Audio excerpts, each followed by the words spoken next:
Buen día y buenos días. Muchísimas gracias pues por la invitación, Enrique Gaspar,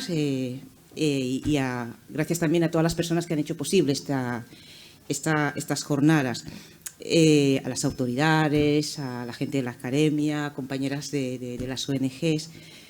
La verdad es que unas simples palabras que únicamente salieron de la emoción, porque además cuando se nos invitó el año pasado a participar en esas jornadas que hablaban de cómo había impactado la COVID a las mujeres, ¿no?, a la igualdad, y se nos invitó a las mujeres migrantes a participar. Tuve además un momento de encuentro con varias compañeras del sector y efectivamente no nos veíamos reflejadas en esa cuestión de la igualdad cuando teníamos cuestiones de mucho más calado, ¿no?, y que queríamos abordar.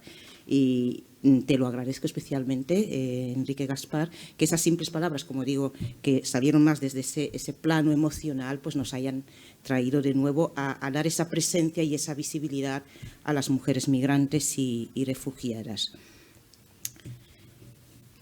El objetivo, el mío particularmente, es ofrecer una visión general, como una fotografía de las violencias que sufren las mujeres en movilidad, migrantes y refugiadas a ambas orillas del Mediterráneo. Hemos hablado del origen, el tránsito y el destino. El mar Mediterráneo se ha convertido en un gran cementerio, como sabemos todas y todos, y en el que subyacen los cuerpos de más de 20.000 personas, la cifra es realmente escasa, más de 20.000 personas en los últimos 30 años, entre ellas mujeres, niñas, niños. Estas muertes son la consecuencia de un conjunto de hechos, políticas, mecanismos, entre los cuales está la falta de vías legales y seguras para que las personas puedan ejercer su derecho a migrar y a acceder a la protección internacional, tal y como venimos denunciando desde la Comisión Española de Ayuda al Refugiado. En el caso de las migraciones, de los procesos migratorios, es importante analizar las causas que las motivan en el origen, sin que ello exima que los desplazamientos, desplazarse en el espacio, es inherente a la condición humana.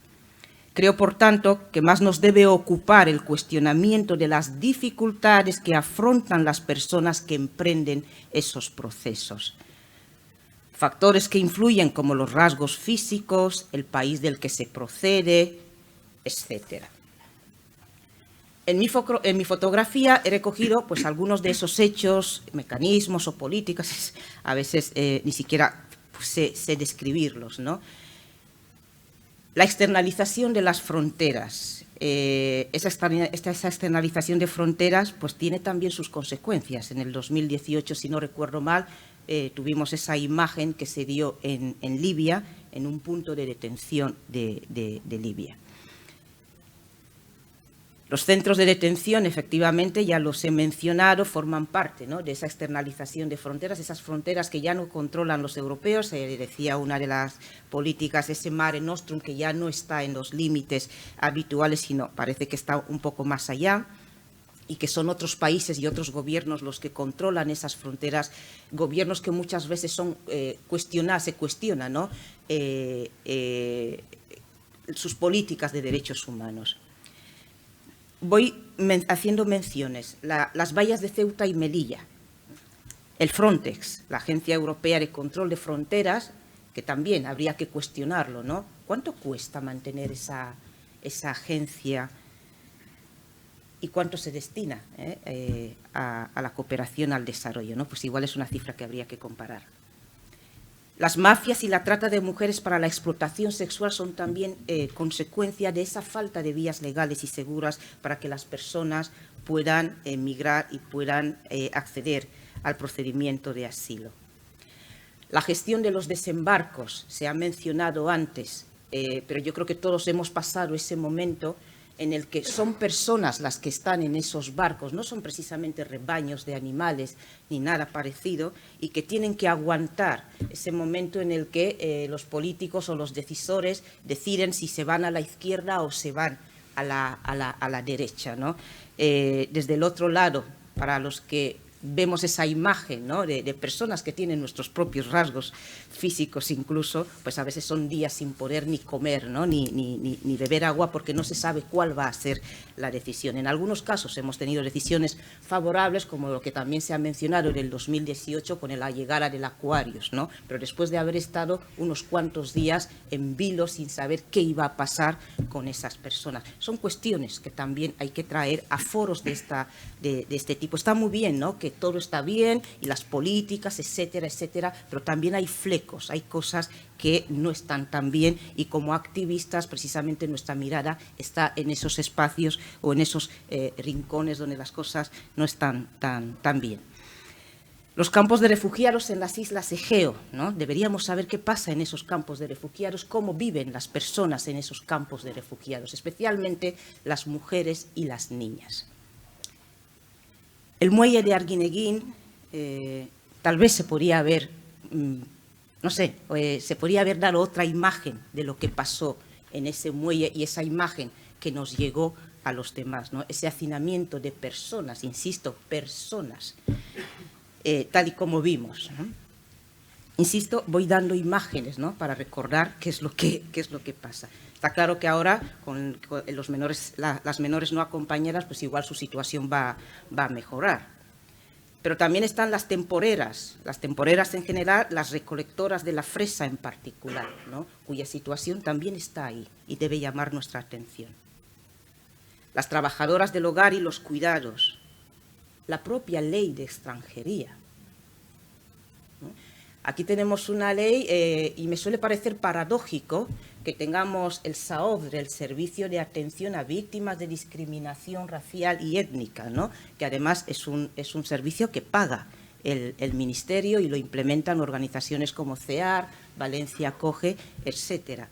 Pero luego eso contrasta con lo que yo llamo la construcción de la percepción de los demás, ¿no? Y esa construcción que se hace a través de la ley de extranjería, a través de ciertas imágenes en televisión, etcétera, etcétera. Entonces, ¿cómo manejamos, cómo equilibramos esa paradoja?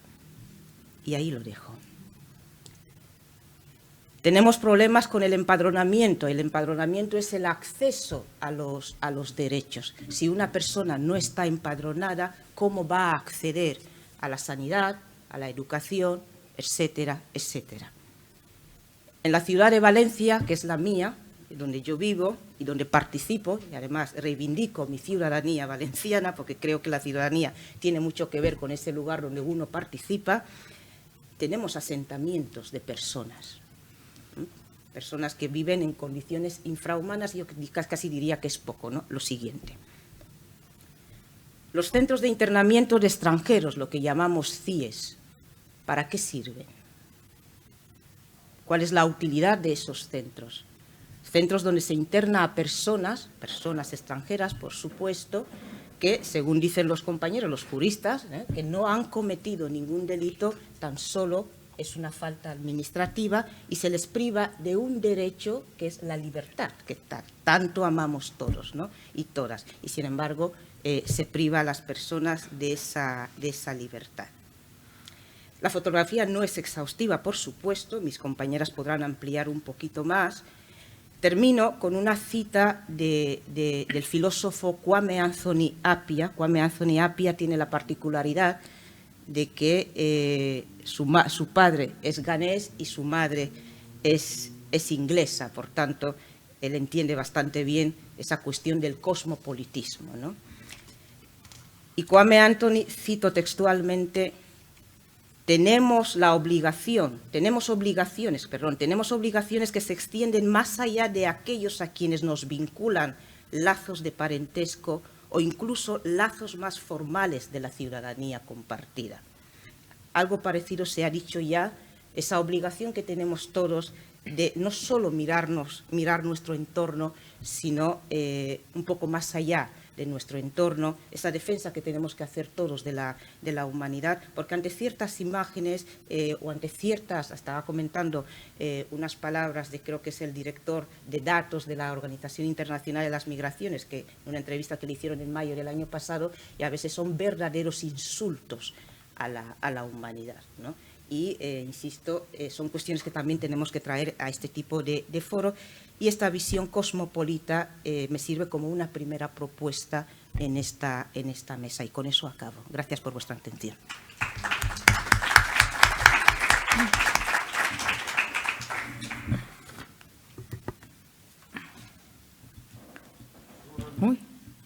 ¿Me escuché? Sí. A ver, primero quería agradecer a los organizadores de este foro de pensamiento y acción la invitación para hablar de un grupo de mujeres que no pueden estar en estos espacios y hablar por sí mismas o de primera mano de sus propias experiencias. Mi intervención trata de transmitir el sufrimiento de estas mujeres que cruzan el mar de un país a otro, de un continente a otro. Estamos hablando de las mujeres trabajadoras temporeras del campo, que se consideran el motor principal en un sector fundamental, que es el sector, en Andalucía, claro, que es el cultivo de los frutos rojos, o también conocido como el oro rojo. Es una actividad que reporta a la economía española unos 670 millones de euros anuales, y en este cultivo, en este sector, cerca de 20.000 mujeres marroquíes vienen cada año para trabajar para la recolección de este fruto rojo, y llamado también el oro rojo, ¿no? Y van directamente a los campos de Huelva. Vamos a ver ahora la cara oculta de este rojo, de oro rojo, como lo llamamos, ¿no? Ya llevamos 3 años desde que nos hemos enterado de lo que está pasando en estos campos de Huelva con las temporeras marroquíes. A finales de 2018, una revista alemana publicó un reportaje sobre los abusos laborales y sexuales en los campos españoles, en concreto de Huelva. Desde entonces hemos visto romperse el pacto de silencio existente en torno a las condiciones de vida y trabajo de las temporeras marroquíes en el sector de la fresa. Esta denuncia pública de las violaciones y abusos sexuales sufridos por las trabajadoras marroquíes ponía en punto de mira el sistema de contratación en origen erigido durante años como modelo ejemplar de inmigración ordenada por las instituciones españolas, marroquíes y europeas, y conocida también como migración circular. Vamos a ver ahora en qué consiste esta contratación en origen. En 2001 se firmó el primer convenio bilateral entre Marruecos y España para regular la mano de obra. En este convenio se acordó la contratación de trabajadores marroquíes para la temporada en caso de necesidad de mano de obra. Pero en ningún momento se mencionó en este convenio la supuesta contratación femenina. Es un criterio que han exigido los propios empresarios, pero no se han limitado en solo eso, sino también han exigido otros requisitos más extremos. Concretamente, mujeres que gozan de buena salud, que tengan entre 18 y 40 años, que estén casadas, divorciadas o viudas, y lo más importante, que tengan hijos menores de 14 años a su cargo. Estos requisitos discriminatorios los han aceptado también las autoridades marroquíes. De hecho, en la inscripción se les exige acreditar aquellos criterios relacionados con su estado civil.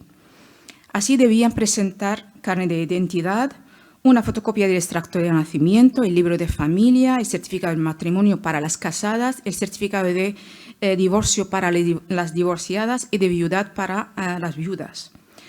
Las inscripciones de estas candidatas se realizan por la Agencia Nacional de Empleo marroquí y bajo la supervisión de la autoridad local.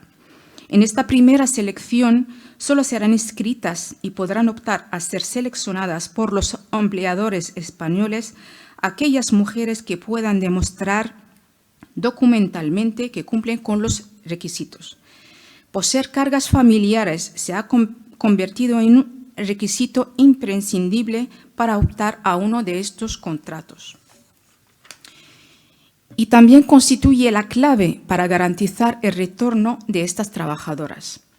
Este control sobre la vida privada de estas mujeres, impensable para el acceso a un puesto de trabajo en un Estado de Derecho que garantice la igualdad de oportunidades entre los sexos, parece que encuentre su legitimidad cuando se trata de personas extranjeras.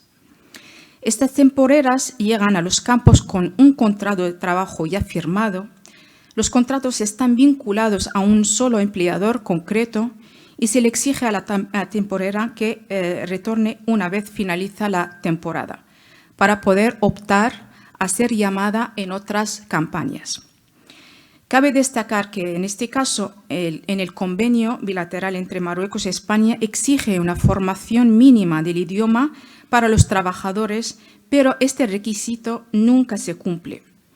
Las trabajadoras afirman que el empleador no les da una copia del contrato y les quita los pasaportes antes de empezar a trabajar. Estas temporeras viven en las fincas donde trabajan en unas condiciones muy precarias, en contenedores de obra con literas y un cuarto de baño comunitario, en muchas ocasiones sin agua caliente, entre 6 y 8 mujeres en un contenedor sin ventilación, alejadas de los núcleos de la población.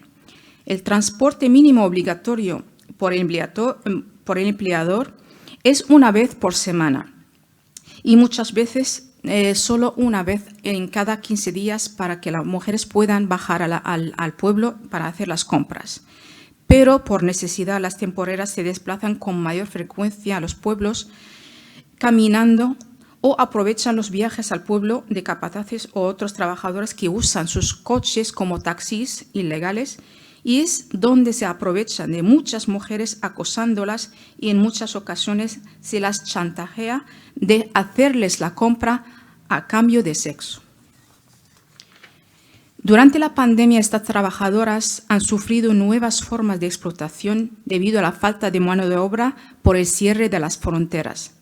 Se han duplicado las horas trabajadas, trabajando sin distancia de seguridad ni mascarilla, con una mayor impunidad en los casos de violencia, especialmente la violencia sexual, debido a las mayores dificultades de acceso a la sanidad y a la justicia. Durante la pandemia han muerto 2 mujeres, no por COVID, sino por cáncer. Fátima, de 37 años, que ha dejado 3 niños, y Zahra, que fueron expulsadas del trabajo cuando la empresa se enteró de su enfermedad. Fueron abandonadas sin asistencia sanitaria hasta su muerte. Otra mujer sufrió un ictus mientras trabaja en el campo. La empresa no le prestó asistencia sanitaria a tiempo, fue expulsada y deportada a Marruecos con graves secuelas sin ninguna garantía ni indemnización. Las temporeras relatan la presión que reciben de sus superiores para incrementar su rendimiento y recoger cada día más fresas, frambuesas, arándanos o moras. Mientras trabajan, les gritan, les humillan, las insultan, las castigan si no recogen lo suficiente. Ese es el día a día de las temporeras marroquí. Y aquí mando un mensaje también a los movimientos feministas que no han movido ni un dedo para estas trabajadoras. Observamos este tipo de contratación en origen da lugar a una serie de condiciones con el objetivo de tener una mano de obra poco conflictiva, que asuma las condiciones laborales ofertadas, que presente un alto rendimiento en el trabajo y que permanezca durante toda la campaña. Se ha puesto de manifiesto cómo la docilidad de las trabajadoras se asume como un valor añadido a la oferta de mano de obra marroquí para el trabajo en España, que se hace desde la Oficina de Empleo Nacional Marroquí. El desconocimiento de sus derechos y del idioma, así como la dependencia del empleador para el mantenimiento de su estatus regular en España o para ser llamadas en sucesivas campañas, así como la difusa separación entre la vida laboral y vida privada, las hace más vulnerables. Esta fórmula de gestión del empleo transnacional ha sido calificado como modelo de migración legal y ordenada, incluso presentada como mecanismo de lucha contra la pobreza en Marruecos. Pero os aseguro que todas las mujeres que vienen a trabajar aquí cada año vuelven con lo suficiente para sobrevivir y siguen viviendo en la extrema pobreza y la miseria. En este negocio solo se benefician los empresarios y la economía española. Es un sistema de contratación basado en la discriminación y la vulneración de derechos de una población ya altamente vulnerable. Es un sistema capitalista y patriarcal que viola los derechos humanos y los derechos de las trabajadoras extranjeras. Con este sistema estamos viviendo una nueva etapa de esclavitud moderna, esclavitud del siglo XXI. Y por último, y antes de acabar, quería pedirles el favor de cuando vayan a comprar fresas, recuerden cuál es el verdadero coste de estas fresas. Muchas gracias.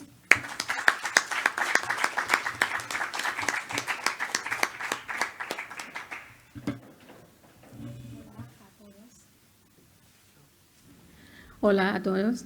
Muchísimas gracias por la invitación, por darnos la oportunidad de ser la voz de las que no tienen voz.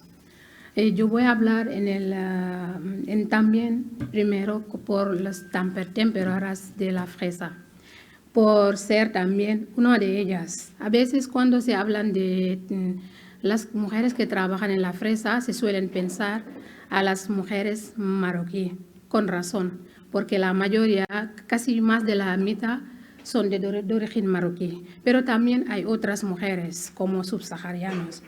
Yo he venido aquí en 2008 para trabajar en la fresa y nuestro principal problema es que hay una falta de información. No teníamos la información adecuada del trabajo. Casi todas las mujeres que veníamos no sabíamos lo que vamos a hacer. Nos han dicho que vamos a recoger fresas y cuando vamos a tener alojamiento gratis, teníamos un contrato de trabajo de 6 meses y vamos a tener más o menos 6.000 euros bruto, aparte de los gastos que teníamos. Y cuando hemos llegado, casi todo era mentira. Como lo ha dicho mi compañera Rahma, los alojamientos, estábamos dentro de los campos. Yo donde estaba, vivíamos 15 chicas en una casa. Solo había 2 habitaciones. Teníamos solo un baño. Esa vez también otro problema es el frío. En Senegal, en África, no hay frío. No teníamos ropa de frío, pero eso les daba igual. El problema, el más grande también, era el idioma. No hablábamos español. Solo los 2 primeros días teníamos intérpretes. Después nosotros estábamos con los jefes ahí, como lo ha dicho también mi compañera. Era como la fresa era más importante que nosotros. Nos gritaban, les daba igual lo que sentíamos, el problema de idioma, porque teníamos una ilusión cuando veníamos y llegamos y encontramos otra cosa. Todo eso es un problema, pero a ellos les daba igual. Lo que importaba era la fresa. Queríamos correr siempre. Yo personalmente no tenía vida, casi no dormía. Cuando venimos de trabajo íbamos a las 5 de la mañana y a veces nos llevaban con los coches frigoríficos porque nos decían que no está lejos, con el frío que hacía. Porque no teníamos representante y no hablábamos el idioma, no conocíamos nada, éramos nuevos inmigrantes recién en España, no conocíamos el idioma ni nada. Y también el trabajo era durísimo. Yo hoy en día llevo muchísimos años aquí, he trabajado en los campos. Aún así es duro trabajar en la fresa. Imaginaos, unos que vienen, no teníamos formación ni nada. El primer día nos llevaron directamente en los campos para trabajar. sin decirnos nada. Y nosotros no, yo personalmente, y las chicas también, porque éramos todas chicas, no sabían lo que vamos a hacer. Ahí mismo nos daban botas de agua, caro, y ahí empezamos a tener miedo porque no teníamos no sabíamos lo que vamos a hacer. Recoger fresa, nos dijeron, en un país donde no conocemos la fresa. En Senegal no hay fresa, o si hay, no es para todo el mundo. Hay bebida a base de fresa, pero fruta fresa yo la he visto aquí en España. Y aparte de este trabajo, aparte de los problemas físicos y todo, hay otro problema que es los sentimientos. Tienes que guardarlo tú mismo, porque no lo puedes hablar. Porque yo personalmente cuando venía ahí, mi madre no estaba de acuerdo que venía así. Pero como lo que pasa aquí en España, yo desde que he venido aquí, cada vez que hablan de África, lo que hablan son malas noticias, guerras, hambre, estas cosas. En mi país también, cuando se habla de Europa, le pintan de una manera que como es el paraíso. Lo que hace que la gente, nosotros jóvenes, a veces no valoramos lo que tenemos. Y cuando me dijeron, tú vas a venir en España para trabajar, no lo había pensado 2 veces. Para mí era una oportunidad, porque como seres humanos creo que tenemos derecho de migrar, porque migrar es un derecho, soñar, tener otra vida. Y yo es lo que me movía, pero mi madre no estaba de acuerdo. Mi madre pensaba que, ¿sabes? Como yo creo que la había mencionado Ángela, que había mafias, ¿sabes? Que traen chicas, a veces les prometen trabajo, luego cuando vienen les hacen prostituir. Mi madre es lo que pensaba. Entonces, yo vengo aquí, estoy sufriendo, estoy obligado a guardarlo para mí misma. No podía decirlo a mi madre ni a mi familia por no preocuparla. Esto es mi caso, pero caso de muchas mujeres y muchas personas, porque vienen con esperanza y te dicen cosas que uno llega, pero no le encuentras. Pero a veces tienes miedo por el fracaso. Pues puede ser que no se explica, porque mucha gente te dice que si está mal, ¿por qué no vuelves? Pero no es tan fácil volver. Es más fácil venir que volver, ¿vale? Y era como testimonio. Yo quería solo añadir algo por ser uno de ellas, por haber vivido estas cosas, que he venido aquí en España, de verdad, había momentos que me había arrepentido, porque yo vivía cosas que yo tenía mucho mejor en mi propio país. Eso pasa a muchísima gente. Pero aquí cuando se habla de inmigración, estas cosas la gente no se da cuenta. Y para terminar, como no tenemos mucho tiempo, voy a hablar un poquito de las empleados de hogar, porque sabes que no podemos hablar de mujeres inmigrantes sin hablar de las empleadas de hogar y cuidados.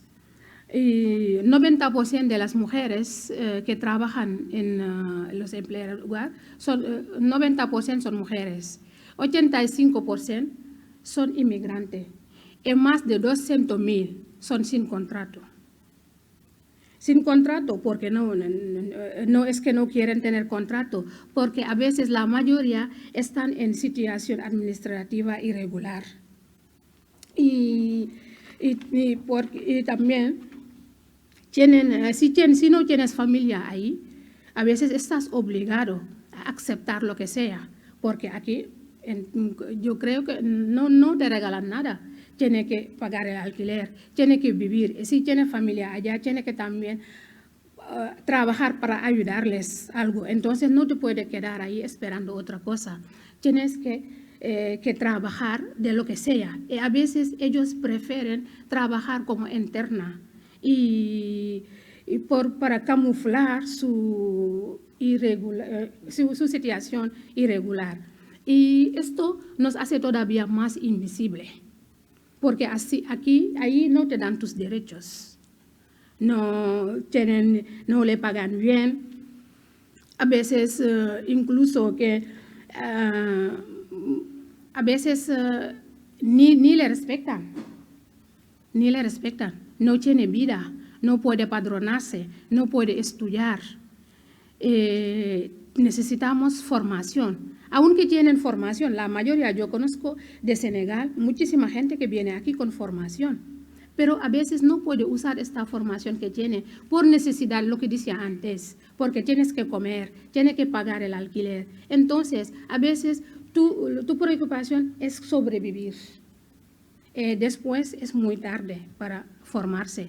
Y los que no tienen papeles a veces no tienen esta oportunidad. La legislación no les permite acceder a algunas formaciones. Para mí, para terminar, yo creo que lo que se tenía que hacer es facilitar formación para la gente a veces que están en situación irregular, porque estas cosas, si no tienen formación, eso les cierra la puerta de poder acceder a los empleos dignos. Y para concluir, yo creo que todos los trabajadores del hogar y de cuidado merecen un homenaje, un contrato, un sueldo digno y un subsidio por desempleo. Muchísimas gracias.